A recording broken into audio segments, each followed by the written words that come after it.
अस्सलामुअलैकुम वरहमतुल्लाहि वबरकातुह। बिस्मिल्लाहिर्रहमानिर्रहीम।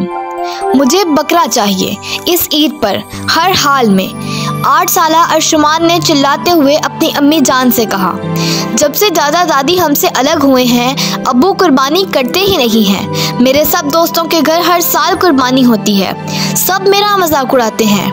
अच्छा बेटा, मैं इस बार पूरी कोशिश करूंगी तेरे अब्बू को कायल करने की, लेकिन वो किसी की कहाँ सुनते हैं। इतनी कंजूसी अच्छी बात नहीं है। इसकी इन्हीं हरकतों की वजह से इनके अम्मा अब्बा अलग हो गए ताकि इसको जिम्मेदारियों का एहसास हो। हालांकि इस साल फसल भी अच्छी हुई है और सब्जी का कारोबार भी अच्छा जा रहा है। सब्जी मंडी में इस बार तेरे अब्बा को काफ़ी सब्जी गई है और अच्छे दामों फरोख्त हुई। कल ही तुम्हारे मामू का फ़ोन आया था कि इस बार तो भाई साहब के वारे न्यारे हो गए हैं, मगर हमारे हालात पता नहीं कब तब्दील होंगे। अर्शुमान गोया हुआ। अर्शुमान के वालिद की ज़मीन भी थी और सब्जी करियाने की शॉप भी थी, लेकिन इसकी फितरत परले दर्जे की लालची थी। हर वक्त अर्शुमान के मामू लोगों से अपने घरेलू ज़रूरियात पूरी करवाता रहता, अपनी बीवी नौरीन को खर्चा न देता और वो मजबूर होकर भाइयों से खर्चा लेकर आती। अम्मी, आप मामू से कहें वो हमें बकरा ला दें। बेटा, उनके पहले ही मुझ पर इतने एहसानात हैं, मेरी हिम्मत नहीं हो रही, लेकिन मैं कोशिश करूंगी। अच्छे बच्चे जिद नहीं करते। अल्लाह तुम्हारे बाबा को हिदायत दे।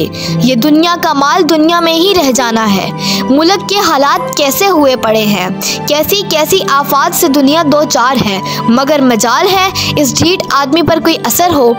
नौरीन ने अर्शुमान की जिद को मद्देनजर रखते हुए फैसला किया कि भाइयों के पास जाती हूँ कि इस बार पैसे ना दें बल्कि कोई मुनासिब सा बकरा ले दें, क्योंकि पैसे बहाने से इसका शौहर इससे ले लेता है।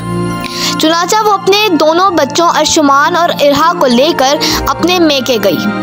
भाभी, दरअसल मैं भाईजान से मिलने आई हूँ। ईद में चंद दिन रह गए हैं। वैसे तो हर साल मुझे सब भाई टाइम से ईद भिजवा देते हैं, मगर इस बार शायद मसरूफियात की वजह से अभी भाइयों ने ईद नहीं भिजवाई है।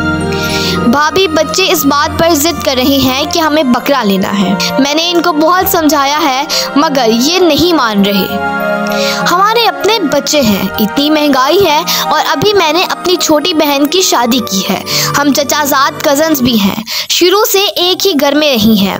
अम्मा के इंतकाल के बाद हुरिया को मैंने अपनी बहन से ज़्यादा बेटी बनकर पाला और इसकी शादी अच्छे घराने में की ताकि इसको महसूस ना हो कि इसकी मां नहीं है। इसलिए अब अपने शोहर को अपने काबू में करो और अपने अखराजात खुद पूरे किया करो। हमें बख्श दो बहन। अब इसकी इल्तिजा के बरक्स भाभी ने जिस हकारत से जवाब दिया, नौरीन का दिल चाहा कि ज़मीन फट जाए और वो इसमें समा जाए। बड़ी भाभी की आवाज़ सुनकर छोटी भाभी भी आ गई और वो भी बोलना शुरू हो गई। हालांकि वो जॉब करती थी, लेकिन दिल की बहुत छोटी थी। दोनों भाभियों का बहुत गठजोड़ था, लेकिन नौरीन के भाई अच्छे थे।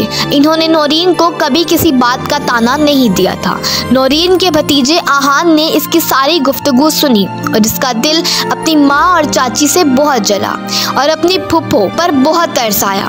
जैसे आहान पे उसकी माँ की नज़र पड़ी तो फौरन मौजू बदला और नौरीन से कहा, अच्छा तुम्हारे भाई आएंगे तो मैं उनसे बात करूँगी। नौरीन ने अपने बच्चों को समझाया और दोबारा भाई की तरफ ना जाने का अहद कर लिया। उसके दोनों बच्चे बेचारे सब्र करके चुप होकर रह गए। ईद से एक दिन पहले भाभी अपने बेटे आहान के साथ नौरीन के घर आई और रस्मन चंद हजार नौरीन को थमा दिए कि बच्चों और अपने लिए कपड़े ले लेना, लेकिन नौरीन ने लेने से इनकार कर दिया। आहान ये सूरत हाल देखकर बहुत परेशान हुआ। भाभी ने घर आकर ये बात सबसे छुपा ली।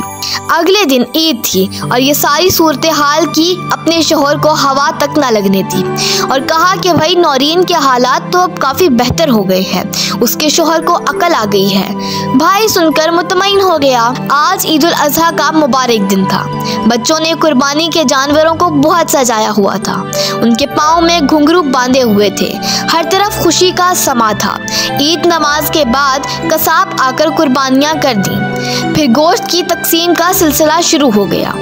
बड़ी भाभी ने सबसे पहले अपनी बहन के लिए साफ सुथरा गोश्त अलग कर लिया कि शादी के बाद उसकी पहली ईद है, हम सबसे पहले इसकी तरफ जाएंगे, बाकी गोश्त बाद में तकसीम करते हैं। लेकिन नौरीन के भाई जो भी फकीर उनके दरवाजे पे आ रहा था उनको गोश्त दिए जा रहे थे। भाभी ने अकरबा का हिस्सा भी किचन में रख लिया और इसमें से बड़ा पैकेट बना लिया अपनी बहन के लिए। लेकिन नौरीन का ख्याल किसी को ना आया कि इसके घर भी गोश्त भेजना है। वो बेचारी राह देख रही होगी। भाभी ने अपने शोहर और बच्चों को साथ लिया और मिठाइयाँ, फल, केक और गोश्त लेकर इसकी बहन हुरिया के घर जा पहुँचे।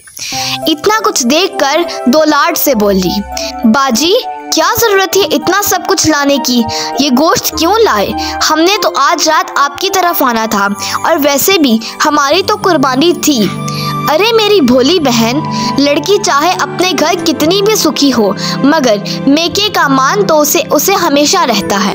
और जहाँ तक गोश्त की बात है तो हमने इसके 3 हिस्से किए हैं। गुरबा को हमने उनका हिस्सा दे आए हैं, उकरबा के हिस्सा में से तुम्हें देने आए हैं। इससे आपस में अपनायत का एहसास बढ़ता है। अल्लाह ने सब असूल इंसान की बेहतरी के लिए बनाए हैं। हमारे घर में तो तुम्हारा हक और हिस्सा पहले की तरह है और हमेशा रहेगा। 1 मिनट मामा, आहान ने माँ को टोका। आहान अब मैट्रिक का स्टूडेंट था और सब बच्चों में काफी समझदार था। क्या कहा आपने? इस घर में आंटी हुरिया का हक और हिस्सा हमेशा रहेगा क्योंकि खाला हुरिया इस घर की बेटी है। और नौरीन फुप्पो, क्या वो इस घर की बेटी नहीं?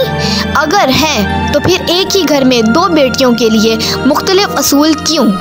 आपने कुदरत के जो असूल भी बताए हैं वो सब पे लागू होते हैं। इस घर की एक बेटी जिसे अल्लाह ने हर नेमत से नवाजा है, इसके बावजूद भी इसके हकूक और हिस्से का इल्म है, मगर इस घर की दूसरी बेटी जो बेबस और लाचार है, उसके वालिदैन भी हयात नहीं, इसके हकूक और हिस्से का ख्याल क्यों नहीं आपको? याद है ना आपको चंद दिन पहले फुप्पो नौरीन और इनके बच्चों अर्शमान और इरहा को किस कदर जलील और रुस्वा करके निकाला था। वो इस वजह से ईद पे हमारे घर आए नहीं और किसी ने अभी तक उनको गोश्त भी नहीं भेजा।